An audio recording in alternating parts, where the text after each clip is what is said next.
Let me introduce her. This is my girlfriend, Mia. Kevin said with a smile, and the woman next to him greeted me. Nice to meet you. Girlfriend. I was stunned, and Kevin nonchalantly said, I guess I haven't told you yet. I'm marrying Mia. So, I want a divorce. What? I was speechless. Kevin spoke without caring about me at all. I realized that what Mom and the others were saying was right.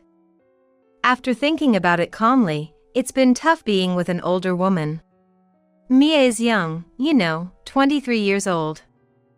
After all, both a house and a woman are better brand new. Right? Mia, Kevin's affair partner, nodded with a tilt of her head. Besides, it's not a big deal, right? Just a fracture. I'm divorcing you because you're lazy and slack off on housework. Furthermore, we'll take the house. I was too stunned by such outrageous reasoning to even get angry. Faced with such a lack of common sense, I didn't feel like having a conversation anymore. I took a deep breath and said, Okay.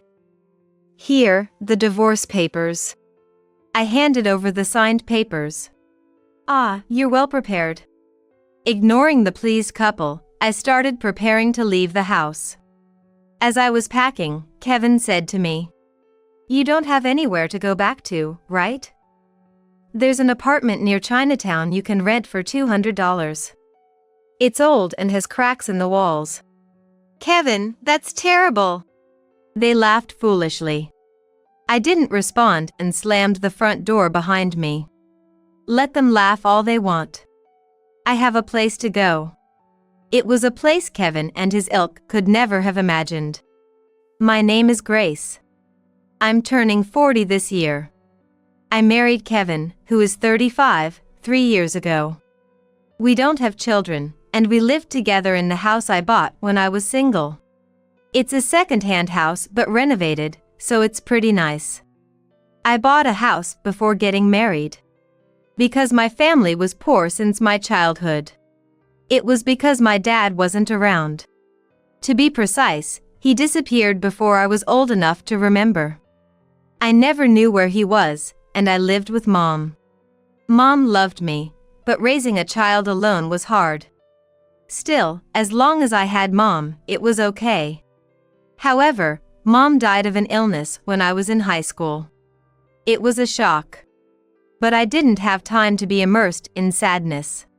From then on, I had to live on my own. Thinking so, I got a job at a small local advertising agency after graduating from high school. I worked hard as a salesperson. By the time I was over 30, I was so focused on my job that I thought I probably wouldn't marry. If so, I at least wanted my own castle. So, I saved money and bought a cheap, second-hand detached house. I took out a loan, but I've made several prepayments and have already paid it off. That's when I met Kevin. He was from a client company. I thought Kevin, 5 years younger, seemed a bit unreliable, but he was impressed by how efficiently I managed my work. Kevin asked for my contact information, and we started going out. I was surprised, but also felt happy. For someone who had lived work first with no family, it was the first time someone clearly told me they liked me. I accepted Kevin, and we started dating. Then, we quickly got married. Initially, Kevin's parents were against our marriage. I was older, and I had no parents. But Kevin defended me. Even without parents, Grace works hard. Don't say that. He firmly said this in front of his parents. I was genuinely happy. I thought it was good to marry Kevin. I could make it work with this person. But the change in Kevin came less than 6 months after we started living together. One night, when Kevin returned from work, he immediately sat down at the living room table. Dinner was meatloaf, salad, and soup. After starting to eat, Kevin put down his fork after a while. What's wrong? You know, I've been meaning to say this for a while. Kevin sighed and said, "This soup, you made it in the morning, right? It feels like leftovers, and I don't like it. Could you make it fresh in the evening?" But that takes time. I work too, and I can't manage." "Sorry, but that sounds like an excuse. At my parents' house, we had different soups for morning and night. And, you know, the side dishes are too few. I'd like at least 5. I was puzzled by the suddenness of it all. According to Kevin, he had been thinking this for a while but had held back. True, I'm not great at cooking, but I also work and can't manage to do anything too elaborate. Mom was a housewife, right? I work and I can't make that much. Don't make excuses. You're a housewife, it's only natural you should do at least that much. I was perplexed by Kevin's stubborn old man-like reasoning. But arguing further seemed like it would only worsen the mood, so I swallowed my words. I had my complaints, but I wanted to avoid any argument. After that, I tried to finish work by the official end time as much as possible and hurried home to cook. However, Kevin's comments escalated. "This is cheap meat, isn't it? This side dish is the same as yesterday's. Don't repeat a dish for at least a week." I adjusted each time, and gradually, cooking took over my life. Before I knew it, I was fretting over meals all day.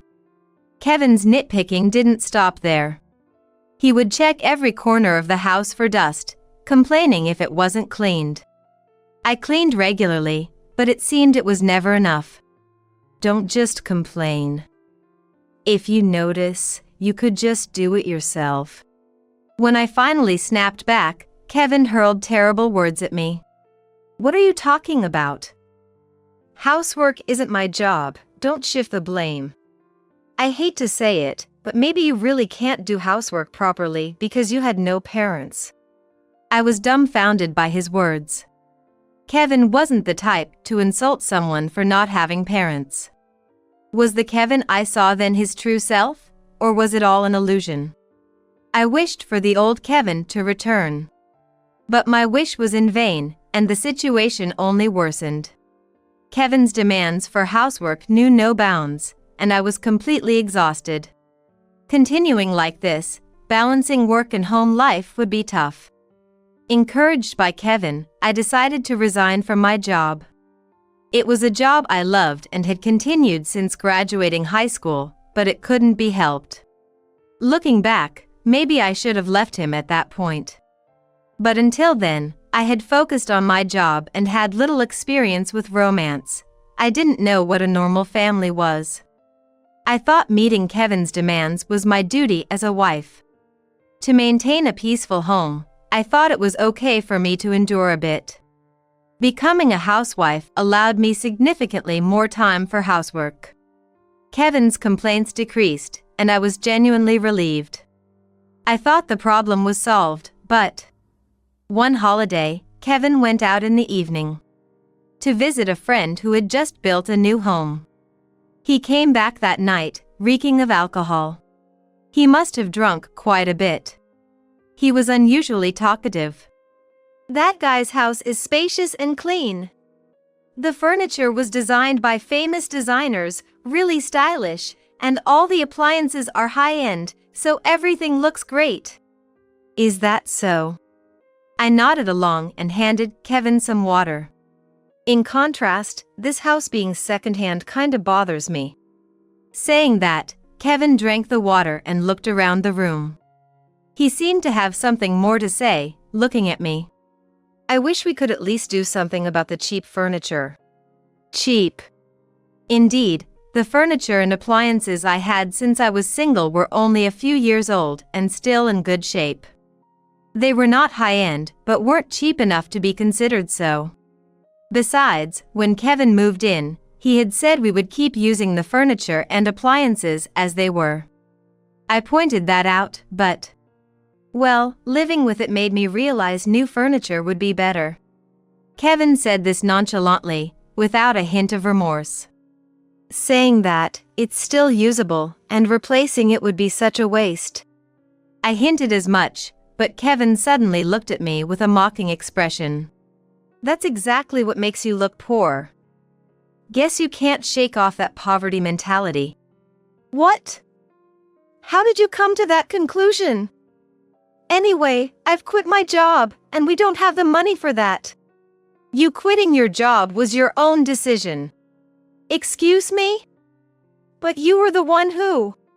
Yeah, it's my fault again. With that, Kevin threw out his words and went into the bedroom. How could he say something so awful? Anger welled up in me, but I tried to convince myself it was just the alcohol talking. He's just big-headed because of the drink. Don't worry about it. But even when sober, Kevin's attitude continued to worsen. Our conversations turned into arguments, and all he did was complain about me. What had happened? And then, without asking me, Kevin went ahead and bought new furniture. He even seemed to have updated his golf equipment. He looked pleased as he admired his new golf clubs. Kevin is a salaried employee, but his salary isn't that high. He must have taken out a loan, and now that I can't work, I was worried about the repayment. My anxiety grew inside me. Then, an unexpected incident occurred. As I was heading to the supermarket to buy ingredients for dinner, as usual, I was walking down the street when suddenly a loud horn honked from behind. Immediately after, I felt a huge impact. And then my consciousness started to fade. When I woke up, I saw an unfamiliar ceiling. It seemed I was lying down. I felt pain all over and couldn't move my body. What happened to me? Grace, are you awake? An elderly woman nearby spoke to me. Where am I? You're in the hospital. You were brought here after a traffic accident. An accident? I remember leaving the house, but I have no memory after that. I moved my head. The sterile bed, the four hooked up to me, and the woman in nursing attire. So it really was a hospital. Looking outside the window, I realized it was already dark. I had left the house around 2 p.m., but quite a bit of time had passed. Later, a doctor came and briefly explained my condition. Apparently, I was hit by a car that was driving distractedly on my way to the supermarket. I wasn't in life-threatening condition, but I had several fractures and needed to stay in the hospital for a while. I never imagined I'd be in a traffic accident. After receiving a general explanation about my hospitalization, a nurse spoke up. We've contacted your husband, but… Her hesitant manner gave me a bad feeling. I immediately called Kevin. Hello, Kevin? Kevin sounded annoyed on the phone. Yeah, Grace? I got a call from the hospital earlier. You got into an accident? Clumsy. Hurry up and come back to make dinner. I'm going to be hospitalized. I couldn't comprehend what he was saying. Angry at my response, Kevin yelled back. Then what about the housework? What? The housework is more important than me? Unbelievable. He was more worried about housework than his wife's well-being. Anger bubbled up inside me, and we ended up fighting for a while. Arguing further seemed pointless. I hung up the phone, still irritated. Kevin had started to speak horribly recently, but I hadn't realized he was this cold. I was furious all day, and the pain made it hard to sleep. Nevertheless, my strength gradually returned over the next few days. And I started rehabilitation. It was tough to move at first after lying in bed for so long, but it became somewhat enjoyable. Rehabilitation was a good distraction from too much thinking while lying in bed. Since then, there had been no contact from Kevin. Thinking it would only upset me to talk, I also ignored him. Around that time, I occasionally passed an elderly man in the hallway. He was well dressed, so he wasn't a patient. I initially thought he was a visitor, but he seemed to be looking at me. One day, the man approached me. "Are you Grace?" "Yes." "But why?" I answered, wary. At that time, I didn't know yet that this man would set my destiny in motion. Eventually, after about a month in the hospital, I was discharged. I wasn't completely healed, but I was told the rest could be managed with outpatient visits. I could finally go home.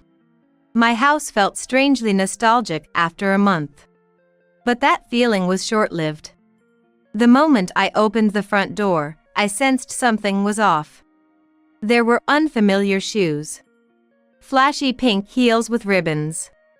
No way. I rushed into the living room to find the house dramatically changed. Not just the furniture, but also the appliances had been replaced with new, high-end models. Even the curtains were different, making it feel like someone else's house. "There you are, Grace. Back from the hospital?"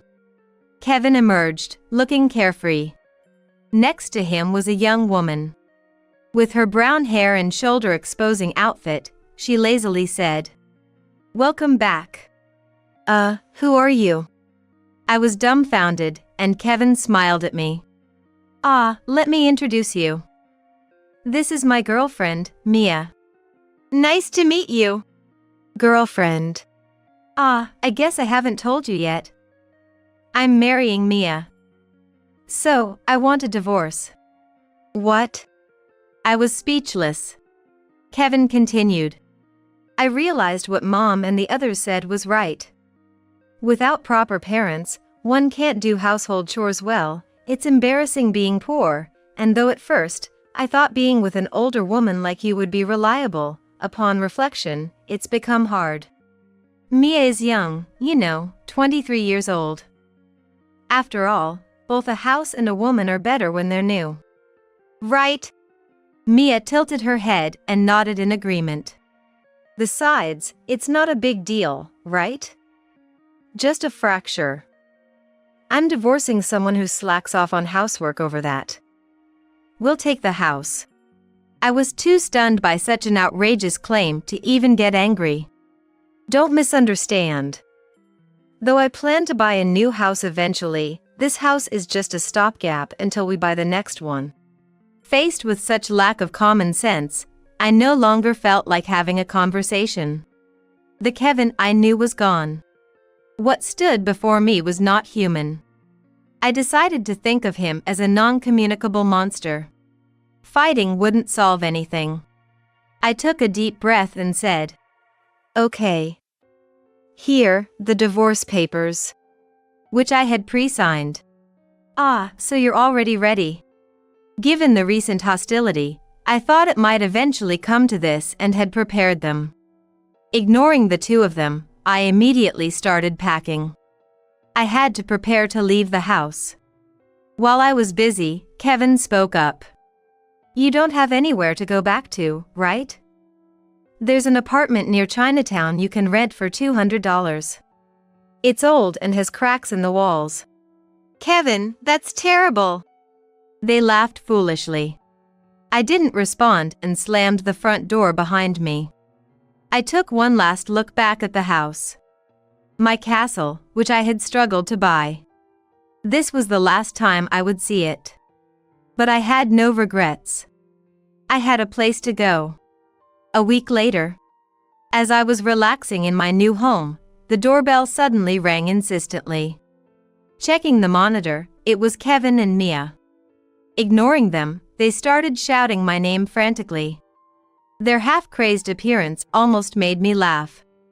After observing for a while, I spoke through the doorbell. "What do you want? How come you're living in this mansion?" Indeed, the mansion they referred to was where I now lived. A 3-story reinforced concrete building, complete with a pool in the yard. "Did you come all this way just to say that?" "No, we have a proposal." "Open up. We want to talk face to face." "It must be a worthless conversation, right?" "No, it's important." Persistently, Kevin said. This is the last time. I stressed and opened the door. I let them into the sitting room. Though I had communicated with Kevin a few times about changing the house's title, I hadn't told him where I was. When I asked how they knew this place, it turned out Kevin had coincidentally followed me from the street. He was shocked to see me entering this mansion, expecting to see me living in an old apartment. Then, Kevin and Mia came up with a brazen plan. Kevin began. Look, the only reason a poor person like you could live in such a mansion is because you're doing something shady, right? What? Why? Kevin started with something that made no sense, and I was dumbfounded. I saw it. You were with that old man entering this house. Kevin said confidently. You don't want to admit it, I get it. Being poor, you have no choice but to earn money that way. But introduce Mia to those clients. She's good at ingratiating herself with old men at the club. She can definitely earn more than you, Grace. Mia laughed along. I calmly said, What are both of you talking about? The person I was with is probably Dad. After all, this house belongs to my father. What? Don't lie. You don't have parents. As Kevin was making noise, the door to the sitting room opened. What's all this noise? The elderly man who came out was greeted by me. Dad. Dad? Kevin was shocked, and Dad, sitting next to me, introduced himself. Kevin, right? My daughter mentioned you. Nice to meet you. I'm Grace's dad, John. What? What do you mean? Kevin looked back and forth between us, bewildered. It was understandable. I had only recently reunited with my dad, John, while in the hospital. Yes, the elderly man who approached me then was John. John was supposed to have disappeared. I had heard this from Mom, so I thought it might be a mistake. But as I talked to this man, I realized he truly was my real dad. John had gone to Brazil to start a business. He planned to call us over once the business was on track. However, he was robbed there, stripped of everything he had. All his business funds were taken, and he was left without any means of communication. Lost, John found help through a man he met there and ended up working for the man's company. Starting with odd jobs and gradually moving up, he eventually became the secretary to the company president. Later, with the man's assistance, John became independent. His business was successful, and John achieved social success. However, he was always worried about us, his family. The busyness prevented him from returning home, but he also felt guilty for neglecting us for so long and found it hard to face us. At that time, John's company started a new venture in the United States. After much deliberation, John decided to return home. He built a house here and started searching for me and Mom. That's when he found out Mom had passed away. John was tormented by deep regret. He wished he had returned sooner. John longed to meet me as soon as possible and visited me in the hospital. That's how I came to live in this mansion, owned by John. I briefly explained all this. John had also investigated Kevin's affair. Kevin used to go to a club with a colleague after playing golf occasionally, and Mia was a woman he met there.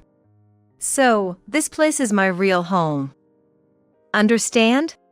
No one told me a rich dad would suddenly appear.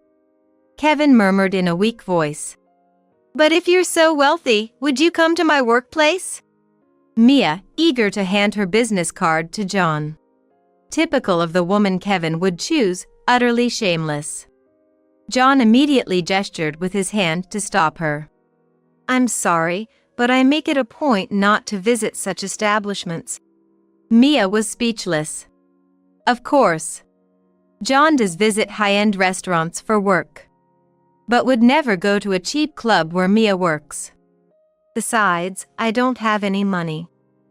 Grace has inherited it all. What? Kevin and Mia were shocked, and John casually answered. About $1.1 billion. It's the least I could do after neglecting her all these years. They stood there, mouths agape, in disbelief.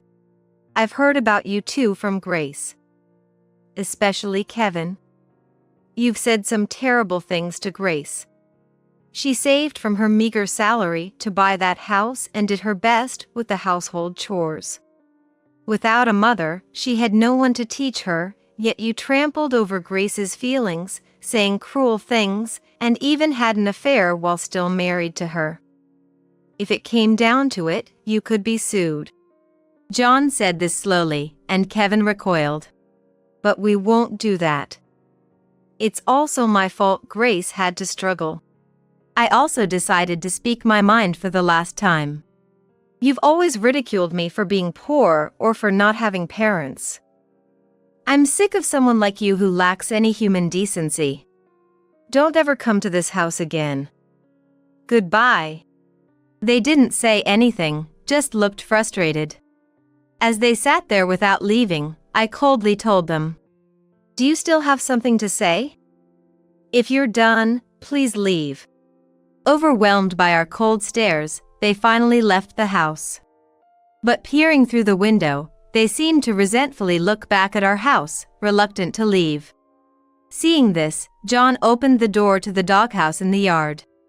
Two fierce Dobermans leaped out. Help! Kevin and Mia screamed as they ran away. John and I couldn't help but laugh together, watching them. It had been a long time since I laughed so much. This would surely be the last time we saw them. Now, I could finally live a peaceful life. I felt deeply relieved. Later, I learned that their subsequent fate was rather pitiful. Kevin and Mia continued to live in that house, but then a tornado hit the area. The heavy rain caused the nearby river to overflow, flooding many homes in the vicinity. Fortunately, the area where I lived was not affected, but the house where the two of them lived suffered considerable damage. They managed to escape, but Kevin's prized luxury furniture, new golf equipment, and Mia's brand items were all soaked. Moreover, the house's pillars had rotted due to being submerged in water for a long time. With nowhere to live, the two of them ended up staying in a shelter for a while. Kevin's family lived too far away to return. Mia's family situation was even worse. Her parents were unemployed and addicted to gambling, living on welfare in a cramped apartment. She had kept this hidden from Kevin, pretending to be a lady of leisure. Mia herself worked at a club but lived paycheck to paycheck with no savings. Kevin had accumulated debt from constantly purchasing high-end furniture and golf gear. Having lived his life relying on women to provide financially, Kevin was at a loss. With no other options, they reluctantly moved into the old apartment near Chinatown, which Kevin had mentioned earlier for me, with rent at $200. Ironically, despite having mocked it, Kevin and Mia ended up living in that apartment. What goes around comes around. Unless they sincerely reflect on their actions, they will never have peace. Meanwhile, having resigned from my previous job, I decided to start looking for a new one. When I discussed this with John, I was able to join his company. The job is in sales, similar to my previous one, and I find it fulfilling. There's still a lot to learn, but I'm working hard to become a valuable team member as soon as possible. In John's mansion, we sometimes host parties for work-related contacts. My sales experience proves useful, and I can engage in conversation with virtually anyone. Looking forward, I also plan to study languages, considering the possibility of working abroad. John often tells me, "You seem more lively than when we reunited." It's hard to believe I was constantly irritated every day while living with Kevin not so long ago. Life is unpredictable. Even if you face hardships, they don't last forever. And if you live looking forward, there will always be someone who notices. I believe this and want to continue living brightly into the future.